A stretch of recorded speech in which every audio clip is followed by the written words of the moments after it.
Saudara yang terkasih, Ibu Bapak, dimanapun berada, saya sampaikan selamat tahun baru. Kita sudah memasuki tahun 2021. Dan hari ini adalah hari Minggu yang pertama dalam tahun 2021 ini. Terima kasih Tuhan, Engkau selalu menuntun hidup kami, keluarga kami, sahabat, dan juga famili di tempat mereka masing-masing. Mari kita dengarkan firman Tuhan yang diperuntukkan untuk kita pada hari ini, hari Minggu tanggal 3 Januari tahun 2021. Kasih karunia dan damai sejahtera dari Allah Bapa kita dan dari anaknya Tuhan Yesus Kristus, itulah yang menyertai hati saudara-saudara sekalian. Saya bacakan firman Tuhan dari surat Rasul Paulus kepada Efesus. Pasal yang pertama dimulai dari ayat 3 sampai 14. Saya bacakan untuk kita semua. Terpujilah Allah dan Bapa Tuhan kita Yesus Kristus, yang dalam Kristus telah mengaruniakan kepada kita segala berkat rohani di dalam sorga. Sebab di dalam Dia Allah telah memilih kita sebelum dunia dijadikan, supaya kita kudus dan tak bercacat di hadapannya. Dalam kasih Ia telah menentukan kita dari semula oleh Yesus Kristus untuk menjadi anak-anak-Nya sesuai dengan kerelaan kehendak-Nya, supaya terpujilah kasih karunia-Nya yang mulia, yang dikaruniakannya kepada kita di dalam Dia yang dikasihinya. Sebab di dalam Dia dan oleh darah-Nya kita beroleh penebusan, yaitu pengampunan dosa, menurut kekayaan kasih karunia-Nya yang dilimpahkannya kepada kita dalam segala hikmat dan pengertian. Sebab Ia telah menyatakan rahasia kehendak-Nya kepada kita sesuai dengan rencana kerelaannya, yaitu rencana kerelaan yang dari semula telah ditetapkannya di dalam Kristus, sebagai persiapan kegenapan waktu untuk mempersatukan di dalam Kristus sebagai kepala segala sesuatu, baik yang di sorga maupun yang di bumi. Aku katakan di dalam Kristus, karena di dalam Dialah kami mendapat bagian yang dijanjikan. Kami yang dari semula ditentukan untuk menerima bagian itu sesuai dengan maksud Allah yang di dalam segala sesuatu bekerja menurut keputusan kehendak-Nya, supaya kami yang sebelumnya telah menaruh harapan pada Kristus boleh menjadi puji-pujian bagi kemuliaan-Nya. Di dalam Dia kamu juga, karena kamu telah mendengar firman kebenaran, yaitu Injil keselamatanmu. Di dalam Dia kamu juga ketika kamu percaya dimeteraikan dengan Roh Kudus yang dijanjikannya itu. Dan Roh Kudus itu adalah jaminan bagian kita sampai kita memperoleh seluruhnya, yaitu penebusan yang menjadikan kita milik Allah untuk memuji kemuliaan-Nya. Sampai di situ peruntukan firman Tuhan untuk kita, saudara yang terkasih. Saudara-saudara yang terkasih dalam Kristus Yesus, setiap orang dalam memulai hidupnya dan perjalanannya selalu mendambakan bagaimana supaya dia berhasil, bagaimana dia supaya sukses, jangan gagal, tapi berhasil dan memberikan sukacita bagi dia. Semua orang dalam memasuki tahun yang baru ini ingin juga berhasil, sukses, dan tidak mengecewakan dalam hidupnya maupun dalam keluarganya. Hidup adalah perjalanan. Life is a journey. Dalam perjalanan hidup ini, ibarat jalan yang kita lalui, ada jalan yang lurus dan mulus, tapi juga ada jalan yang berbelok-belok dan berbahaya. Ada jalan yang turun-menurun, tapi juga kadang-kadang ada jalan yang mendaki, menanjak. Itulah gambar dari jalan kehidupan. Suasana kehidupan kita juga begitu. Tidak selamanya lurus dan mulus. Kadang-kadang berbelok. Ada bahaya, ancaman, ada jurang yang sangat dalam. Tapi bila kita tenang dan teliti menjalani kehidupan ini, mengentarakan mobil kita umpamanya, maka kita akan sampai ke tempat tujuan dengan selamat. Saudara, sudah kebiasaan daripada manusia modern ini, dia ingin tahu bagaimana dia dalam hidupnya di tahun yang baru, seperti tahun 2021. Orang pergi ke tukang ramal, meramal bagaimana nasibnya untuk tahun yang baru ini. Orang selalu rajin untuk membaca horoskop. Bintang Anda hari ini atau minggu ini berkata tentang asmara, tentang cinta kasih, tentang rezeki, tentang kesehatan, dan lain-lain, dan lain-lain. Saudaraku yang kekasih, untuk orang Chinese, tahun 2021 adalah Sio Kerbau Tembaga. Kerbau yang menggambarkan tenaga yang kuat dan rajin bekerja, maju ke depan, tahan. Begitulah dimaksudkan dengan perjalanan hidup seseorang dalam menjalani tahun yang baru ini. Kerja, kerja, dan kuat, tabah. Pasti dia akan berhasil dalam hidupnya. Namun, luar biasa firman Tuhan bagi kita. Dan itulah yang memberikan sukacita bagi kita sebagai orang Kristiani. Beda dari manusia-manusia tukang ramal tadi, ahli nujum, ahli perbintangan itu.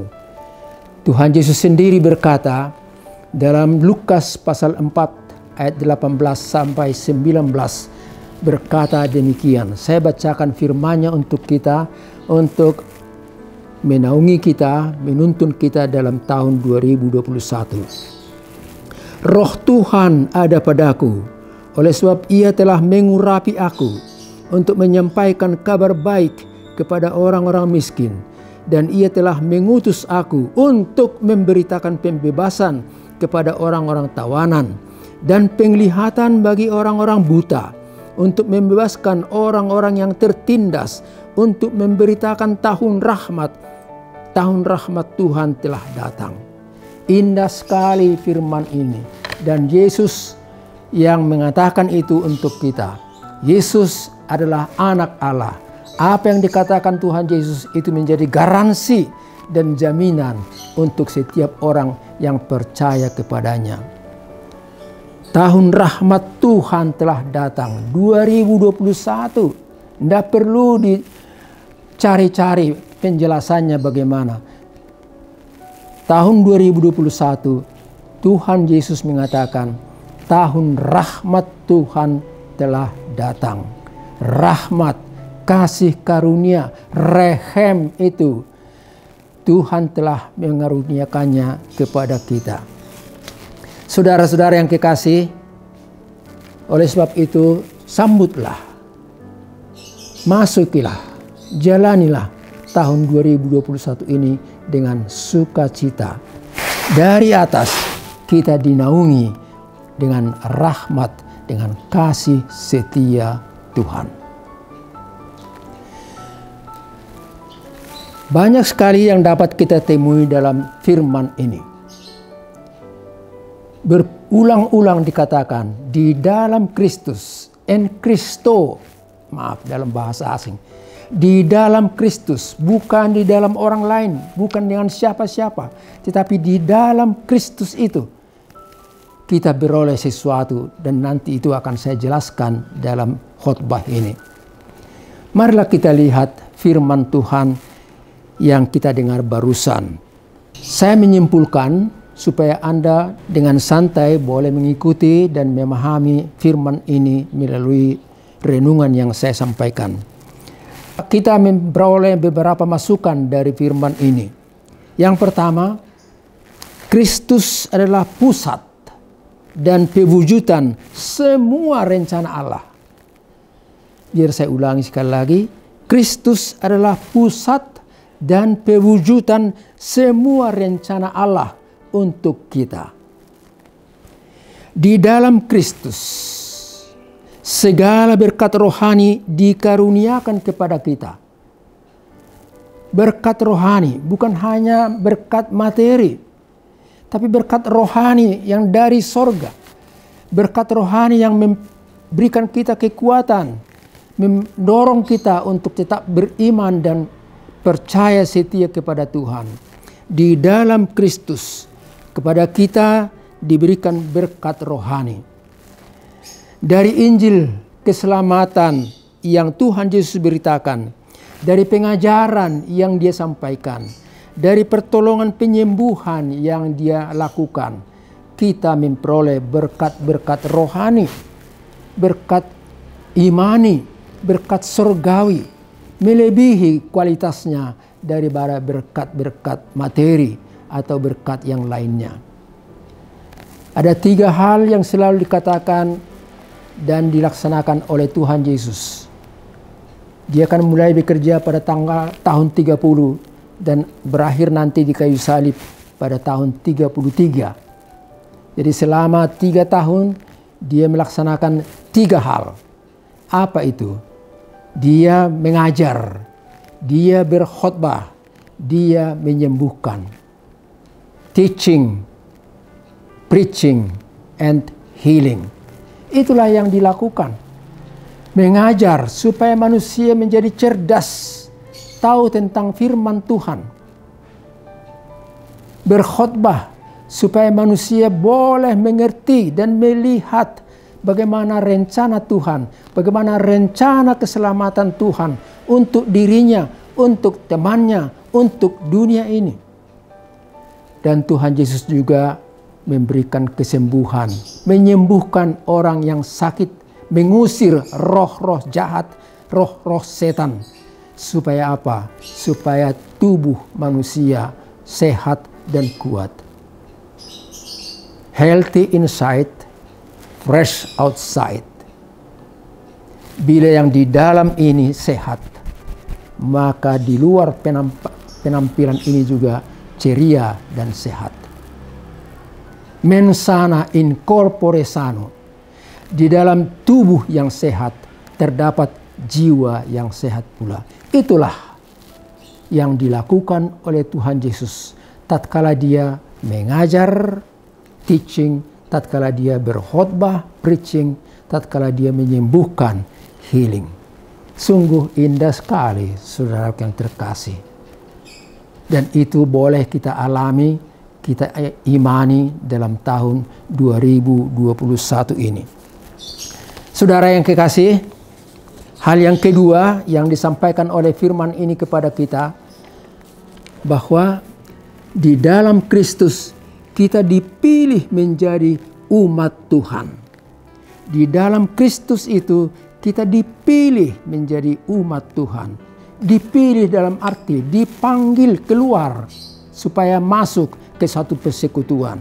Dipanggil keluar dari dunia ini supaya masuk menjadi anggota kerajaan Allah, menjadi anggota gereja Tuhan. Saudara,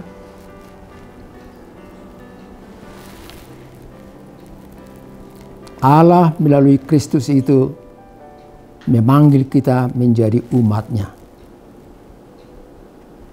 Sebagai orang Batak, saya mau katakan,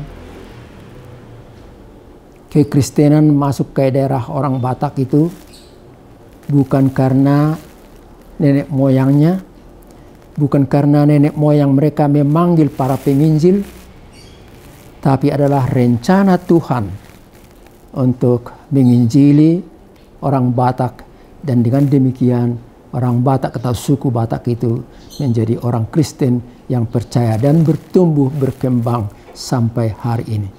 Demikian juga untuk bangsa-bangsa atau suku-suku yang lain. Bukan kita, bukan nenek moyang kita yang membuat kita menjadi orang percaya, menjadi Kristen, tapi karena rencana Tuhan yang mengutus Injil, berita kesukaan itu datang sehingga kita menjadi orang Kristen dari sejak nenek moyang kita sampai kepada diri kita hari ini.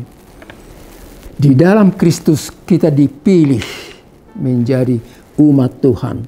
Kita dipanggil menjadi anggota gereja Tuhan. Oleh sebab itu, saudaraku, marilah kita hidup beda dari orang lain. Dikatakan dalam firman ini, hendaklah kamu menjadi kudus, karena kamu sudah dipanggil, sudah dipilih dari manusia-manusia duniawi yang lain. Hendaklah kamu kudus. Kudus dalam arti separate, kudus dalam arti terpisah dari perilaku-perilaku manusia-manusia lainnya di dunia ini. Saya sering melihat satu stiker yang ditempelkan di kaca belakang mobil. Satu stiker yang berbunyi, "We are different." Kita beda, dari satu universitas di Jakarta. We are different. Dan saya mau katakan pada kesempatan ini, setiap kita, setiap orang Kristen harus dapat berkata, I am different. Saya beda dari engkau. Saya tidak seperti engkau. Saya orang Kristen yang berkualitas, tidak seperti engkau. Saya menunjukkan satu sikap perilaku yang tersendiri, tidak seperti perilaku dan kelakuanmu. Itulah makna daripada kita sudah dipanggil menjadi anggota gereja Tuhan melalui Kristus itu. Yang ketiga, dipesankan dari firman ini, di dalam Kristus kita diangkat menjadi anak-anak Allah. Di dalam Kristus kita diangkat menjadi anak-anak Allah. Anak-anak Allah. Dalam Roma pasal 8 itu dijabarkan, anak-anak Allah itu berarti anak-anak atau mereka-mereka lah menjadi pewaris dari harta milik kekayaan Allah di sorga. Pewaris daripada hal-hal sorgawi itu. Itu diperuntukkan bagi anak-anak Allah, kita-kita yang percaya di dunia ini sekarang ini. Tapi anak-anak Allah itu juga diwarisi untuk sabar, berani, dan tabah menderita sebagaimana Kristus dalam hidupnya menderita dan menang. Saudaraku yang kekasih, pesan yang terakhir dari ayat-ayat ini, oleh karena kita telah menjadi anak Allah, maka kita boleh berdoa dan berkata, Ya Abba, Ya Bapa, dan kita lanjutkan dengan permohonan-permohonan dan permintaan kita. Roh Kudus itulah yang memimpin, memampukan kita untuk berdoa. Dan Roh Kudus itulah yang menolong kita untuk yakin bahwa yang di sorga di atas sana, alamat dari dua kita adalah Abba kita, Bapa kita, Bapa yang lebih tahu apa yang terbaik bagi hidup anak-anaknya. Bukan hanya untuk hari ini atau minggu depan, tapi untuk jangka panjang. Saya akhiri renungan ini dengan pesan yang terakhir, pesan yang keempat yang berbunyi, di dalam Kristus kita dipersatukan. Di dalam Kristus kita dipersatukan. Unity in diversity. Dipersatukan walaupun beda-beda dalam budaya, dalam gereja, dalam organisasi, dan dalam tradisi. Tapi kita semua dari perbedaan-perbedaan itu, kita dipanggil menjadi satu di dalam Tuhan. Saudaraku, karena Kristus itulah kita boleh bersahabat dengan semua orang. Kita boleh bersaudara dengan semua gereja-gereja di antara suku-suku dan bangsa-bangsa di dunia ini. Seperti tubuh yang satu ini, yang terdiri dari organ-organ tubuh, ada tangan, ada kepala, ada mata, ada kaki. Begitulah orang Kristen itu dipersatukan dalam tubuh Kristus, dalam gereja itu, walaupun fungsi mereka berbeda-beda. Selamat hari Minggu. Tuhan memberikan kita kekuatan dan sampai ketemu pada kesempatan berikutnya. Kita berdoa. Terima kasih Allah Bapa di sorga atas firman-Mu yang barusan kami dengar, bahwa kami telah diberikan harta milik sorgawi itu. Kami telah diangkat menjadi anak-anak-Mu. Kami dipersatukan dengan semua orang percaya di dunia ini di dalam Kristus Yesus. Biarlah itu menjadi masukan yang berharga, penguatan bagi kami dalam menjalani hidup ini, supaya kami jangan ragu dan jangan ganggu. Kami berdoa untuk perjalanan hidup kami. Tuhan, tuntunlah kami selamat sampai di penghujung tahun ini. Kami juga berdoa untuk mereka-mereka yang hari ini susah, menangis, sedih karena anggota keluarga mereka telah Tuhan panggil. Kami berdoa supaya Engkau memberikan penguatan, penghiburan, dan masa depan yang baik bagi mereka. Kami juga berdoa untuk saudara-saudara kami yang begitu banyak menderita karena COVID-19 ini. Tolonglah mereka Tuhan, melalui para medis, para suster, para perawat, dan sukarelawan itu. Berikan mereka pemulihan dan kesehatan juga. Biarlah Tuhan, gereja-Mu juga Tuhan pimpin untuk melaksanakan tugas-tugasnya. Pemerintah kami juga Tuhan pimpin melaksanakan tanggung jawabnya. Terima kasih Tuhan, di dalam Kristus Yesus kami boleh berdoa dan mengucap syukur. Amin.